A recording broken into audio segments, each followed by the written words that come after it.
This is FantasyEsque, and welcome back to The Sims 4 Vampire Amazon with the Salazar Coven. Before we begin, I want to say a very special welcome to my channel members. Thank you so much for your support. I appreciate it immensely. We are picking up pretty much straight after the previous episode where we introduced our brand new alchemist, the cousin of Lady Zora. We had Lady Sapphire Covenrose join us, and we spent the episode basically having her settle into the coven, and she started off building a relationship with the queen. So unlike our previous alchemists that have decided to work hard and hone their skills in order to be able to have like a good position in the coven, Sapphire is a little bit lazy and privileged because of her upbringing, because of her bloodline. So she decided, being the queen's romantic interest, probably is going to get her more perks than, working really hard and slaving away for the coven. So she's gone ahead and taken that route, and who knows, she might end up having a bit of a luxurious life towards the end of Queen Wisteria's reign because of that connection. So I thought in this episode we might dive in, complete the whims of the other coven members, because last time we focused solely on Sapphire, and kind of get a feel for how everyone else is feeling about Sapphire joining their castle. So let's dive in. I'm excited. Wisteria is very, very sad, and about to go, I think, cry herself out in the coffin. And one of the reasons Sapphire was actually successful in flirting with Wisteria is because Wisteria isn't in the best mood. I mean, her brother, Lord Art, half-brother, I think, died not too long ago, and then, Zora passed away, so she's mourning family, in essence, and that left her in a bit of an emotionally receptive place, I guess you could say, for someone outside the vampiric race to sneak in and make a spot in her heart. So there we go. We have that going on. So, oh, I didn't realize. It's the first day of summer, and it is very hot. There's like a heat wave going on. My goodness. Okay, well, that's fine and well. Let's just see. It's a Sunday as well. Let's see how the others are doing. Now, Siri wants to try plasma fruit. I'm wondering if we have any left. We do. Look at this. We have some plasma fruit left, and also our vampires are starting to get thirsty. Oh my goodness. Okay, well, they're getting thirsty. If they don't find someone, they're gonna have to go hunting or something. I imagine during this period where Sapphire is trying to learn that specific potion that they need, the vampires are going to start frequenting the prey garden a bit more, because that's the only way they're going to get a drink. I imagine that's how things are going to go. Okay, we're going to send Siri down. She is going to grab herself a plasma fruit, and then she's probably going to take a nice luxurious bath. Oh my goodness, what does that mean? What does that mean? Lady Sapphire is burning to death? She can't die. We just got her. We got her in the other episode. Get them inside or into cooler clothing or face the wrath of the sun. She's overheating from sleeping. She can't even sleep now? Oh, that's ridiculous. Okay, she's gonna have to change. Oh my goodness. Put this out. Put this out. Let's not burn to death. No, no, no, no, no. She's not gonna burn to death. She's not gonna burn to death. I suppose also, having a fireplace in the room, having like a fire on in the room probably isn't helping much. Okay, come on. There we go. She's uncomfortable now, but maybe she's gonna feel a bit better? Okay, well, there's really not much else we can do in this heat wave. I don't know how you can make them feel cooler. They just have to deal with it. So she's gonna have to take a nap, unfortunately, because... Let's take a nap here. Now I'll take a nap in bed. Because if she changes, like if she goes to sleep, she'll have to change into her sleepwear, which is probably gonna make her overheat even more. So yeah. Let's just have a nap. Please don't die on us. We just got you like an episode ago, and I don't want to say goodbye prematurely. You still have like quite a bit of life left with us, so let's not do that. Siri, did you have your plasma fruit? She did. She did. Okay, well, while you do that, actually, let's do a milk, honey, and oatmeal soak. That sounds very relaxing and very nice. So why don't you go do that? Okay, finish with the plasma fruit. Aphrodite. Now, Siri, how would she feel about Sapphire? I'm not entirely sure. Siri's always been someone who is super friendly with pretty much everyone she came across. I mean, she's really good friends with Zora as well. She definitely hasn't shown any signs of discriminating against anyone who is like a spellcaster. So I have a feeling that she's probably gonna be similar to Lady Sapphire in that she's going to be welcoming. She's gonna be welcoming of Sapphire, and I think her wanting to eat the plasma fruit as opposed to, going out of her way and drinking from Sapphire is probably Siri's way of trying to be accommodating, because she knows the new alchemist is going to take a while to learn the potions that the vampires pretty much live off. And she doesn't mind. She's happy. She doesn't feel inconvenienced if she has to eat the plasma fruit to keep her thirst going, like while the new alchemist is trying to learn her trade. So I think Siri is being really considerate that way, which is very sweet of her. And now Aphrodite is very angry. She's having the worst day ever. I wonder why. It's like she's very high maintenance sim, and I seriously wonder how she's gonna be as queen at this point, because it looks like she gets ticked off very easily, and she gets annoyed at things very, very easily. But she wants to find a vampire mentor. Well, your best bet at this point is Lady Zelda, because she is in a good mood. Surprisingly enough, hold on. Let's not rant and rave. Oh, Aphrodite is not in the emotional state to be going ahead and getting some training, unfortunately. But okay, I think I am going to take the vampires out to get a drink, and then we'll come back and continue with whatever's going on in the castle. I need to go and get some of these ladies a drink.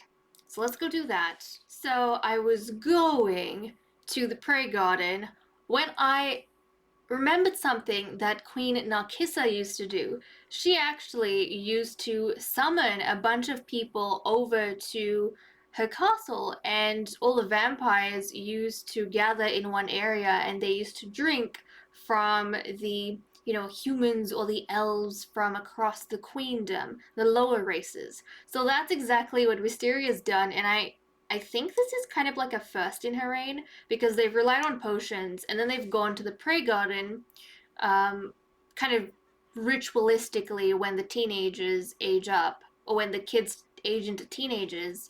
And the other time they actually do this sort of hunt is during the Blood Bowl, but they hunt Sims around the castle. This type of mass feeding doesn't really happen, but it is happening because our lovely Sapphire has yet to discover the potion that she needs to for the thirst for the vampires. So this is essentially how the queen's going to go about doing things. She's decided that she is just going to summon over various lesser races to the castle so that they can like feed from them. And it looks as though Galaxia Dragon is now a minor vampire, so that's really nice to know. That is really good. Our ladies are progressing, and I need to make sure everyone has fed. So let's have a look. Oriana is good. Zelda is good. Yuki is also a minor vampire, so they kind of needed that feed to push them over the edge. And this is another reason I feel in the past our vampires were actually gaining their skills quite well because they were feeding. And when you feed, that kind of helps you gain some rank. Like that helps feed your power points. So there we go. Now slowly, hopefully, these various folks... Oh, someone just aged up. These citizens are going to be returning to their homes, and they'll kind of leave the castle, so we don't have to gather around necessarily and usher them out one by one. We can return to whatever it was we were doing. So Aphrodite, let's see, she wanted to find a mentor, and she's actually in a better headspace now. So I think let's go to Wisteria. Go to the queen herself. Let's request some vampiric training from the queen. Come on, princess. Don't waste your time here. I don't know what she's doing at the typewriter, but let's just go get some proper training from the queen. Come on, honey. Let's get going. Now, I wonder, how does Aphrodite feel about Sapphire? Let's see. She's got a positive kind of note with Sapphire. Also, one of you lovelies reminded me about something that I completely forgot. When we were looking through the relationship of Zora with the various coven members, Aphrodite was the only one who she had a poor relationship with. And I couldn't remember why that was the case, but then one of you lovelies said that during the Blood Bowl, Aphrodite was the vampire who essentially cornered Zora and fed off her. So she attacked Lady Zora for her blood. And I think I remember talking during the Blood Bowl episode about how the last time we had a Blood Bowl, Sol actually helped defend Zora against maybe some of the other vampires with less control of their thirsts. So Zora was able to lock herself away in her chambers with Sol as kind of like the guard, and no harm came to her. But then this was the first Blood Bowl we had after Zol had passed on, and the princess, our high-maintenance princess, decided to go ahead and attack Zora and drink her blood. So it kind of makes sense why she didn't get along well with the princess. But let's see, can she convince her mother to mentor her? And I wonder if that's going to translate to Sapphire. Like, is Aphrodite going to treat the alchemist as like a juice box because she is, well, high maintenance and she's privileged, and maybe after like the ceremony they had, her womaning, where they were drinking the blood of the flowers at the prairie garden, maybe she's gotten kind of like a taste for fresh blood, and potions don't...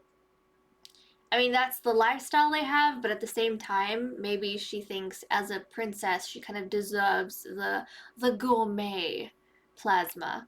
And the gourmet plasma you get from actual living people. So maybe, like, whoever is the alchemist is going to have to be at Princess Aphrodite's beck and call. But also things might be different for Sapphire, because Sapphire isn't just any alchemist. She is, as of now, the queen's romantic interest. Okay, looks as though your mother is now sad, so she has no interest in teaching you. Let's go bother your aunt to see if maybe you can get some training from her. But Aphrodite is feeling quite a bit playful today. Very, very playful. But let's go to Zelda and let's cultivate that relationship. Okay. Yeah. Look at this. Look at this. She's feeling very angry deep down somewhere, but her playful nature is kind of overshadowing that. Okay, this is good. Can get some training from her. This will be of benefit to you. I will leave them be. Now Yuki also wants to find a vampire mentor. The queen is coming out of her chambers. Maybe as soon as she does, you can approach the queen for some training and see if that works. Let's see. Is the queen going to be inclined to give Yuki the time of day? Also, Yuki, you are ill. You are not feeling so good, honey. She is definitely not. She's got like these rings around her body that don't look all too good. What is this trashy food that doesn't look nice? Okay, well, someone's cleaning that. Galaxia's cleaning that. Thank you. Thank you. Much appreciated.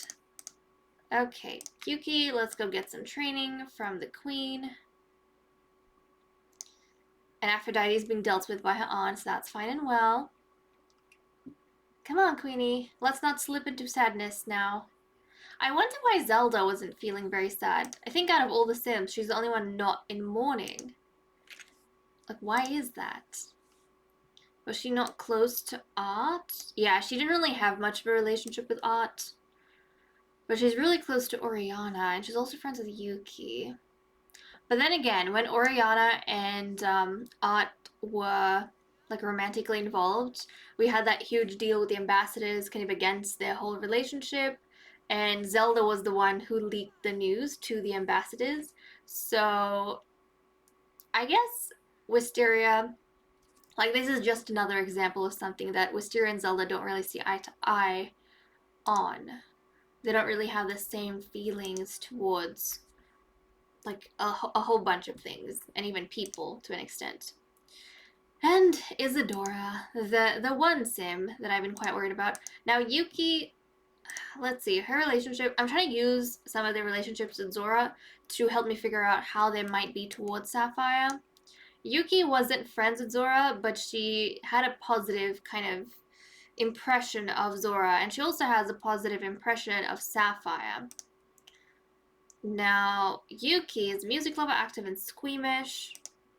I think Yuki, she's also a sweet soul, probably appreciates the work that the alchemists do, and she's not necessarily like inclined towards them in an overly friendly fashion, but at the same time she doesn't feel the need to make their lives miserable. They're just doing their job, and she understands that. So I think no strong feelings on Yuki's part, at least. Now Isadora is one who's I find a little bit terrifying and scary, because we know she's evil. She does not really like the alchemists, in my opinion. At least that's how I imagine Isadora to be in the past. I don't think she was fazed whatsoever when Rose died. I think those kind of stories get her excited because they pretty much, what's the word for it? It's just complete, I'm blanking at the moment, but reinforcing. It's reinforcing certain beliefs about vampiric superiority. So I think she like enjoys all of the times that vampires in power put alchemists in their place. Now with Zora, yeah, she wasn't really fond of Zora. She didn't have a reason to pick a fight with her, but she wasn't really fond of her. Mirabella, she has a good impression of, because Mirabella has a very similar nature to Isadora. So I think Isadora finds that appealing, and Mirabella also looks a lot like the vampires. Now, I did check Mirabella's ears. She has rounded ears, but if she covers it during her later life, then, I mean, that's not going to hurt her. I'm pretty sure Oriana and, yeah, I'm pretty sure with Oriana, she's a vampire, but she has rounded ears. So we've had vampires in the past, the Devil's Are line especially, who don't have sharp ears. So you don't have to have sharp ears to be a vampire. But typically, Sims who don't have, like, who have the rounded ears, they cover that feature up so that they don't, you know, seem as though they have tainted blood.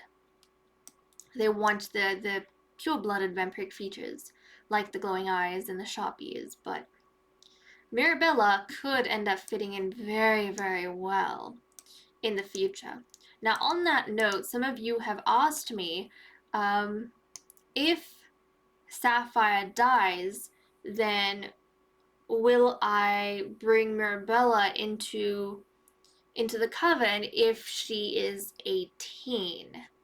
Now, I'm not entirely sure how I feel about that just yet. I prefer bringing a young adult, but at the same time, I might not have an issue with Mirabella as a teen. Obviously, if she's going to academy, she's going to have a little bit of limited time to make potions and do things, but I don't think that's going to be too difficult to work around. I'll have to see how I feel, but essentially what's going to happen now is that Sapphire is going to stay with us for as long as she can. Now, if Sapphire dies and her twin Sakura is alive, Sakura will be the next alchemist. But if Sakura dies around the same time, then I may consider making Mirabella the new alchemist if she is a teen by that point. So we'll have to see. But if she isn't a teen, then I'm probably going to get someone off the gallery. Okay, Yuki does not like dancing. That is fine with me. I suppose she's the most scholarly type. But okay, Isadora, I feel, wasn't that fond of Zora, and so I feel like she might not be that fond of Sapphire, depending.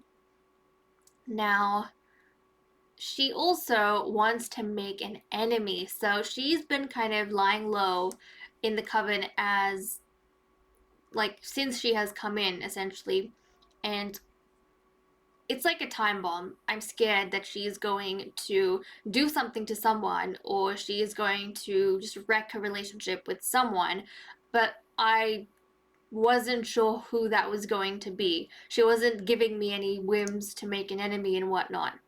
But finally, she's gone ahead and done that. And if we look at her relationship panel, she has a very low relationship with Sapphire, but she actually has a lower relationship with Lady Oriana. So she is going to be making an enemy of Lady Oriana. Which see, if I had to consider why she wants to pick on Oriana, my thinking is that Isadora, right? You guys remember, when the whole fiasco with Zelda and Sol and Rowan was going on, Zelda was one of the 3 culprits who was imprisoned and sentenced to death. And all of that, essentially, was a ploy of Isadora. So Zelda was supposed to die. If Oriana hadn't snuck into the prison to talk to Zelda and help her, then I don't think Queen Wisteria would have been able to pardon her sister. And after sticking around in the cupboard and possibly investigating what happened, Isadora knows that Oriana is the reason why she couldn't kill Zelda.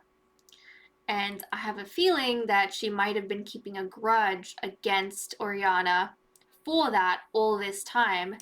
And finally, now that everyone's focus is like on something new, the old alchemist has died, Sapphire has now replaced her, I think she feels it is a good time for her to kind of make herself clear to Oriana and show Oriana how much power Isadora has. So I think she is gonna come on down, and she is, let's see, it's nighttime. Oh, it's not, it's 4 a.m. Probably won't be a wise idea to have a duel, but I think that she's gonna go for a duel. she is going to she's a champion as well. So I think under the guise of, you know, honing her skills and having a friendly duel to train with Oriana, she's actually going to she's going to roughen Oriana up and show Oriana like her place in the pyramid of power, which is below Isadora. So, and then the queen's going to sleep. She's going to have her slumber. Everyone else is busy in the castle. Oriana is out front, however, and that's where Isadora is going to snag her. So, okay, these two. It's also a very dangerous time that she's picking to do this because it is sunny out. Thankfully, apparently, they don't have to leave the porch in order to have this duel. But who's gonna win, I wonder? Isadora is more powerful than Oriana, so I wouldn't be surprised. And then she's also the champion, so, you know, she kind of has to win. Otherwise, that's just embarrassing for her role. But let's take a look. Yep, there we go. Unsurprising that Isadora has won that duel. She's kind of putting Oriana in her place. And, oh, they pretty much despise each other, but she is going to, let's see, she's going to declare Oriana her enemy, and obviously nobody else is here to witness this, but Isadora is going to tell Oriana that she had no place in messing with Isadora's plans, and that Isadora has her eye on Oriana, and they're arch enemies at this point. She's gonna tell Oriana to watch her back. That's what she's gonna do. Ah, poor Oriana. Poor Lady Oriana. And we were waiting to see what problems Isadora is gonna cause. But there we go.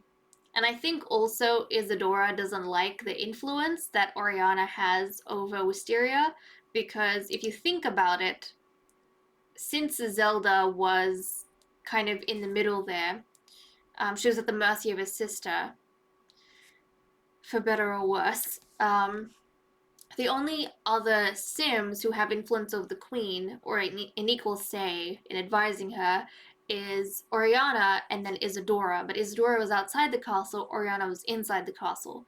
And so now that Isadora has come in, it's like she wants to be the sole influence that Wisteria has, but Oriana is like the good advisor that's opposing kind of Isadora's evil ways. So I don't think she likes that, and she's trying to put Oriana in her place.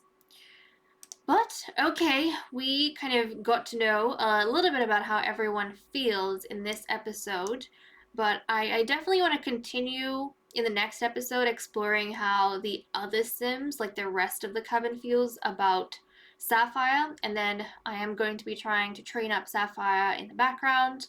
But okay guys, with that said and done, I am going to leave off. Thank you so much for watching. I hope you all enjoyed, and I'll see you all in the next episode. Bye bye.